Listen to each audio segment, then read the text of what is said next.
হৃদয়ে স্বয়ং প্রকাশিত বিজ্ঞানরূপ যে আত্মা প্রাণায়াদিতে সর্বদা স্ফূর্ত, তার স্বরূপ কূটস্থ অর্থাৎ নির্বিকার হলেও উপাধি সম্বন্ধবশত নিজেকে কর্তা ভোক্তা বলে মনে করে।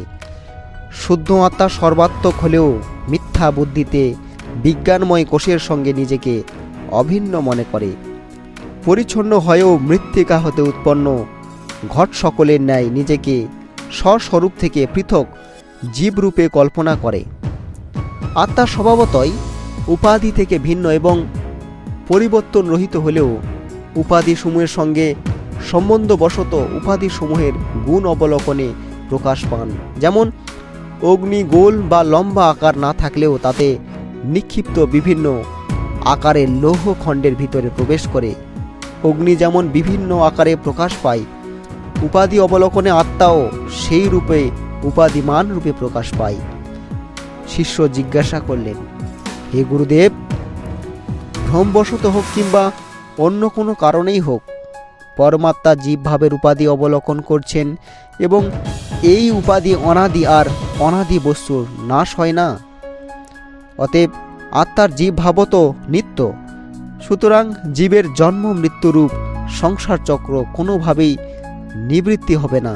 তাহলে হে শ্রী গুরুদেব, জীবের মোক্ষ কী রূপে সম্ভব? শ্রী গুরুদেব বললেন, হে বুদ্ধিমান শিষ্য, তুমি খুব ভালো প্রশ্ন করেছ। তোমার প্রশ্নের উত্তর মনোযোগ দিয়ে শোনো। মোহগ্রস্ত পুরুষ মিথ্যা কল্পনা আত্মার জীবভাব কখনো প্রামাণিক রূপে মান্য হয় না। যেমন আকাশে নীলবর্ণ বিশিষ্ট কিংবা বড় গামলার ন্যায় আকৃতি বিশিষ্ট বোধ অজ্ঞান বশতই ঘটে, তেমনি অসঙ্গ নিষ্ক্রিয় নির্বিকার আত্মার বিশেষ সঙ্গে সম্বন্ধবোধ ভ্রম ব্যতীত হতে পারে না। দ্রষ্টা নির্গুণ অক্রিয় সকল জীবের অন্তরে সত্য জ্ঞান আনন্দরূপ আত্মার জীবভাব অজ্ঞান থেকে উৎপন্ন, এটি কখনো সত্য নয়। সেই জন্য মিথ্যা জ্ঞান বা ভ্রম দূর হয়ে গেলে আত্মার বস্তুরূপ জীবভাবেও থাকে না। যতক্ষণ ভ্রান্তি থাকে ততক্ষণ রজ্জুতে সর্পভ্রম হয়। যেমন রজ্জুতে সর্পভ্রম দূর হলে আর সর্পদৃষ্ট হয় না, তেমনি ভ্রান্তিবশত অজ্ঞান হেতু আত্মা জীবভাবে স্থিত হয়। অজ্ঞান নাশের সঙ্গে সঙ্গে জীবভাবও চিরকালের জন্য অপসারিত হয়। অবিদ্যা ও তার কার্য জীবভাবকে অনাদি বলা হয়। কিন্তু ঘুম থেকে জেগে উঠলে যেমন সমগ্র স্বপ্নজগৎ মূলসহ বিলীন হয়ে যায়, তেমনি জ্ঞানের উন্মেষে অবিদ্যাজনিত জীবভাবও লোপ পায়। এই জীবভাব অনাদি হলেও প্রাজ্ঞভাবের ন্যায় নিত্য নয়, কেননা অনাদি প্রাজ্ঞভাবের নাশ লক্ষ্য করা যায়। প্রাজ্ঞভাব অর্থাৎ প্রাক যোগ অভাব।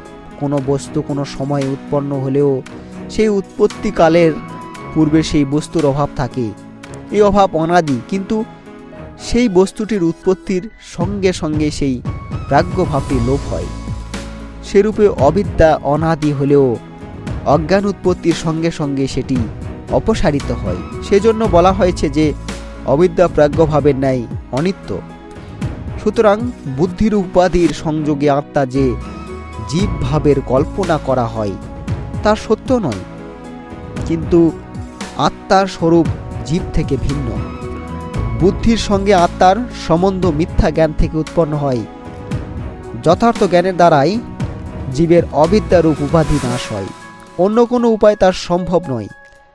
ভ্রমের সঙ্গে আত্মার একাত্ম অনুভবই যথার্থ জ্ঞান, এই শ্রুতির সিদ্ধান্ত। অতএব ব্রহ্মের সঙ্গে আত্মার একাত্ম জ্ঞান হলে জীবভাব নিবৃত্ত হয়। আত্মা কি, অনাত্মাই বা কি, এই বিচার যথার্থ ভাব করলে আত্মজ্ঞান লাভ হয়। অতএব প্রত্যাজ্ঞাতা মিথ্যা আত্মার স্বরূপ বিচারের দ্বারা নির্ণয় করা কর্তব্য। অতিশয় কাদামাক্ত জল যেমন কাদার নিচে বসে গেলে স্বচ্ছ জল মাত্র দেখা যায়, তেমনি অবিদ্যা দোষ দূরীভূত হলে আত্মাও স্পষ্ট রূপে প্রকাশিত হন। সত্য আত্মার বিচারের দ্বারা অসত্য অর্থাৎ মিথ্যা জ্ঞানের নিবৃত্তি হলেও প্রত্যেক অন্তরস্থিত আত্মা স্পষ্ট প্রতীত হতে থাকে। অতএব আত্মাতে অপরিত অহংকার আদি অনিত্য বস্তুসমূহের নিরাশ বিচারের দ্বারা মিথ্যা নিশ্চয় একান্ত কর্তব্য। অতএব বিজ্ঞানময় নামে কথিত এই বিজ্ঞানময় কোষও বিকারশীল জ্বর পরিচ্ছন্ন দৃশ্য এবং সর্বদা এক রূপে না থাকাই পরমাত্মা হতে পারে না, কেননা এটি অনিত্য এবং অনিত্য বস্তু কখনো নিত্য হতে পারে না।